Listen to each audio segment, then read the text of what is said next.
कर देता है, उसकी मनोकामना 3 माह में भगवान शिव पूरी कर देता है। बटकेश्वर महादेव, बटकेश्वर। घर में क्लेश हो रहा हो, विवाद हो रहा हो, लड़ाइयां हो रही हो, झगड़ा हो रहा हो, एक काली मिर्ची, एक लौंग। नमस्कार भक्तों, हर हर महादेव। आज की इस वीडियो में पंडित प्रदीप जी मिश्रा लौंग का आपको चढ़ाओ, शमी पत्र चढ़ाओ, बेल पत्र चढ़ाओ, काली तिल हो तो काली तिल, जो आप चढ़ाते हो, जहां जहां जैसा जैसा विधान है, जो जो क्रम बताया है वैसा वैसा करो। पर निवेदन है, चढ़ाने के बाद उतारो भी, चढ़ाने के बाद उतारो भी, उसको एक पात्र में रख दो। पूरा की पूरा मत चढ़ाओ, थोड़ी सी काली तिली चढ़ा दी, ज्यादा लेकर आए हो तो एक और रख दो, पंडित जी से कह दो ये रखा है। मूंग ज्यादा नहीं, थोड़ा सा चढ़ाया, ये महाराज जी रखा। अब तुमने तो उंडे ले जाए, वो दूसरी आए, पानी उंडेल के चले जाने, भाई चिपक गई वो काली तिल्ली पूरी ऐसी। अब भगवान भी सोचे, बताओ। जब 84 महादेव की यात्रा करी थी, जो लोग हमारे साथ में गए थे 84 महादेव करने के लिए 2-1 साल पहले, तो उस समय पर सबको मालूम होगा कि मंदिर के अंदर हमने प्रवेश नहीं दिया। जिस महादेव पे जो चीज चढ़ना थी उसके लिए एक बर्तन रख दिया, पात्र रख दिया, और उसमें आप चढ़ा दो, और वो पात्र शिव जी को छुआ दो, शंकर को।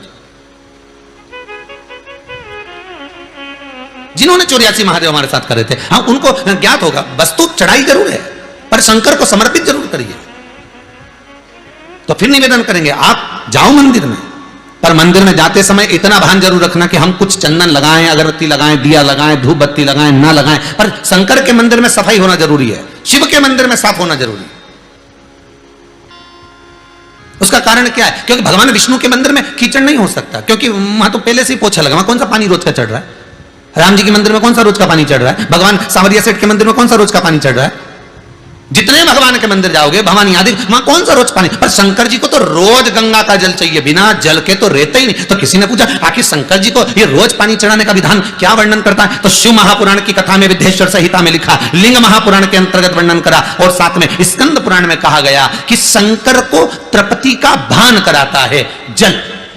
अब कहा कि जल तो गंगा का होना चाहिए, फिर यहां शास्त्रों में लिखा कि गंगा का जल से अभिषेक करो शंकर भगवान का। तो अपन तो घर का लोटा से पानी भरते, मटके का पानी ले जाए, टंकी का पानी ले जाए भगवान को चढ़ाने के लिए। तो भगवान स्वीकार करता है क्या? शिव महापुराण की कथा कहती है, तांबे के लोटे में जो जल भरा जाता है और उसको शंकर के दरवाजे पर, चौखट पर लांग कर जब हम जाते हैं, शिव को समर्पित करते हैं, जैसे ही शिव की चौखट में हम प्रवेश करते हैं, मंदिर के अंदर प्रवेश करते हैं, उस समय पर भगवान शंकर के दरवाजे के नंदी भृंगी उसको, भगवान शिव के जो गण होते हैं, उसको गंगा का जल निर्मित कर देते हैं, उस कलश को ही गंगा का जल कर देते हैं, उसी को गंगा जल कर देते हैं। शिव जी का नाम बटकेश्वर महादेव हो गया। ये वो बटकेश्वर महादेव हैं। अदालत में केस चल रहा हो, कहीं कोई समस्या अड़ गई हो, तो दही का शिवलिंग का निर्माण बड़ के पेड़ के नीचे कर कर, जो पूजन कर कर उसका विसर्जन कर देता है, उसकी मनोकामना 3 माह में भगवान शिव पूरी कर देता है। बटकेश्वर महादेव, बटकेश्वर। घर में क्लेश हो रहा हो, विवाद हो रहा हो, लड़ाइयां हो रही हो, झगड़ा हो रहा हो, एक काली मिर्ची, एक लौंग, शंकर भगवान को स्पर्श कराकर बड़ के पेड़ के नीचे बटकेश्वर महादेव के नाम से डाल दीजिए, 15 मिनट में शांति हो जाए। कितने पति पत्नी में झगड़ा हो रही हो, और पत्नी कितनी भी रूठ के चली गई, मनाने आ जाएगा बोल, तुम तो बस एक काली मिर्ची लौंग डाल। बटकेश्वर महादेव।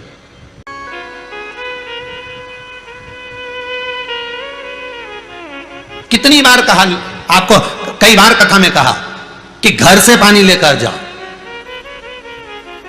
पर मंदिर के अंदर नल लगा है, वही बाल्टी रखी है, नल चालू करा, बाल्टी में से भरा, शंकर जी को चढ़ाया। अब यहां शिव पुराण क्या करे कि चौखट में से जब आप जल लेकर प्रवेश करोगे तो वो गंगा का जल बन जाएगा। अब देखिए जरा संवाद, शिव महापुराण का चरित्र स्मरण करिए। चौखट में से, शंकर के दरवाजे की चौखट में जब आप प्रवेश करें, भरा हुआ पात्र लेकर, जल लेकर जब जाएं, तो वो गंगा का जल बन गया। शंकर उसको आनंद से स्वीकार करता है। मेरा ओ घरदानी, मेरा शंभो, उसको आनंद में स्वीकार करता है। अब मैं यहां शंकर जी, वहां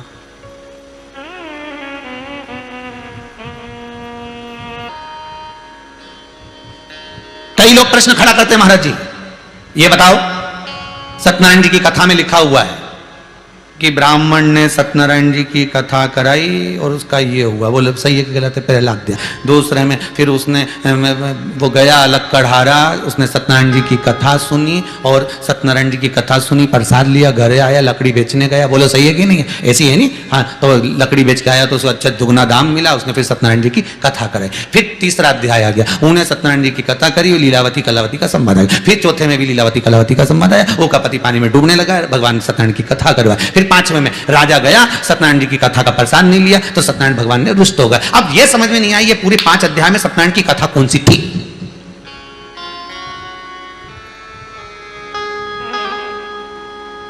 पूरे 5 अध्याय में कहा उन्होंने सत्यनारायण की कथा करवाई, तो कथा कौन सी थी।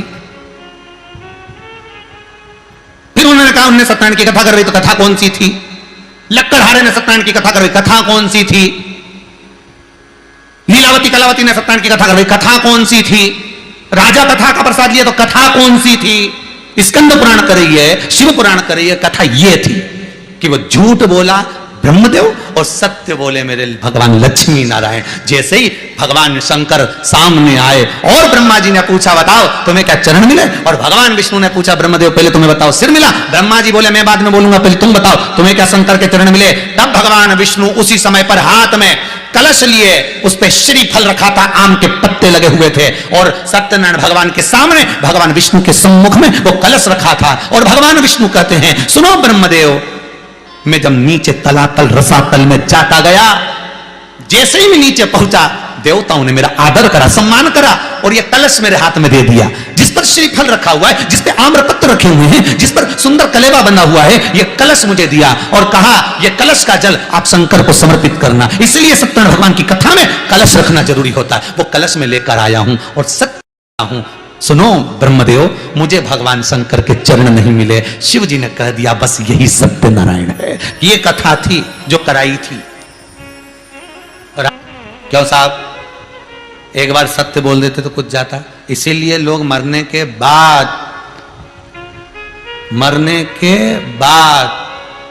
वो मुर्दा जो भाग नहीं सकता, वो मुर्दा जो मर गया, सबको मालूम है उठ के नहीं जाएगा, उसके बाद भी अर्थी पे ऐसा खींच खींच के बांधते हैं। अर्थी बांधने वाले भी स्पेशलिस्ट होते हैं। खींचो और जम के खींचो, उधर से खींचो, हम इधर से खींचो, खींचो। अरे भैया मर गया, नहीं भागेगा, क्यों खींच खींच के बांध रहे हो। तो दूसरा बोला भग गया तो भगवान को तो कुर्सी भरना है, दूसरे को ले गया तो इसलिए इसी को अच्छे से ले जाओ, बांध कर ले जा, बांध कर ले जा। और क्या चिल्लाते चिल्लाते जा रहा है, राम नाम सत्य है। यही दुनिया के लोगों को ये माइक के द्वारा, आस्था चैनल के द्वारा, फेसबुक यूट्यूब के द्वारा इतना चिल्ला के बोल रहे, रे सत्य बोल लो रे, अभी भी मौका है। दिवाली मिलने जाओ तो हैप्पी दिवाली बोलो ही मत, तुम तो डायरेक्ट बोलो राम नाम सत्य। मौसा जी ने, मौसा जी तो सोफा से नीचे, मौसा जी सोफा के, तुम तो क्या राम नाम सत्य।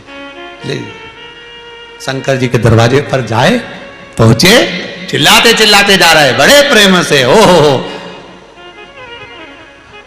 शंकर भगवान तो नाचने लगे।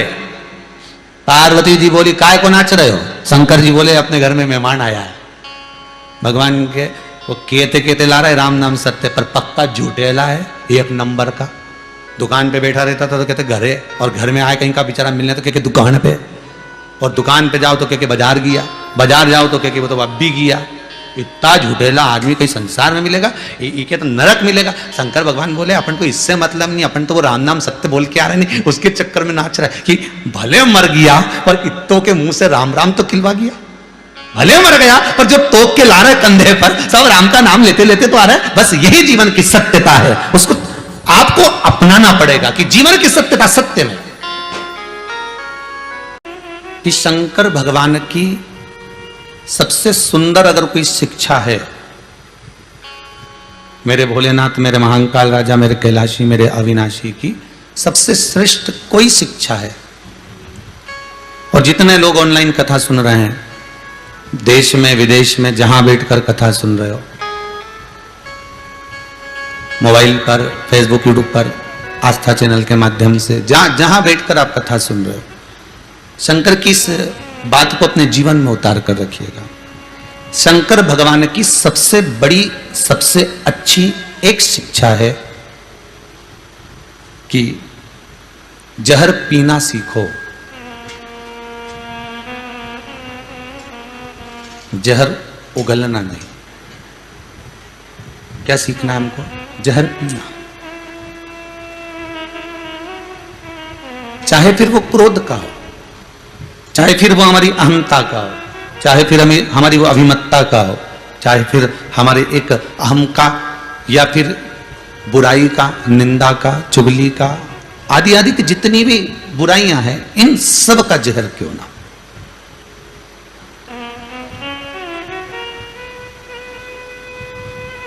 बड़ा अनमोल है मानव का देह, बड़ी मुश्किल से तो मिलता है। 84 लाख योनियां काटने के बाद में जब जाकर ये मनुष्य का शरीर मिला, ये 2 हाथ, पांव, नयन, श्रवण, मुखाग्रविंद, ये सब प्राप्त हुआ।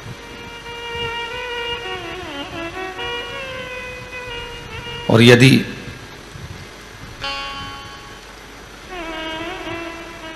हम उसको यूं ही गंवा दें, हम उसको यूं ही निकाल दें, तो फिर वो मिला काय के लिए था? मिला काय के लिए था? केवल उस परमात्मा को पाने के लिए। मिला किस लिए था? केवल उस परमात्मा को हमारे करीब में लाने के लिए।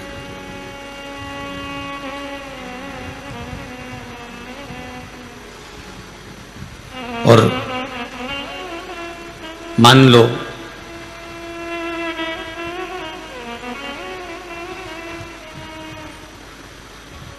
मन, चित्त, वृत्ति थोड़ी भी गड़बड़ है, तो फिर परमात्मा हमारे करीब में होगा क्या?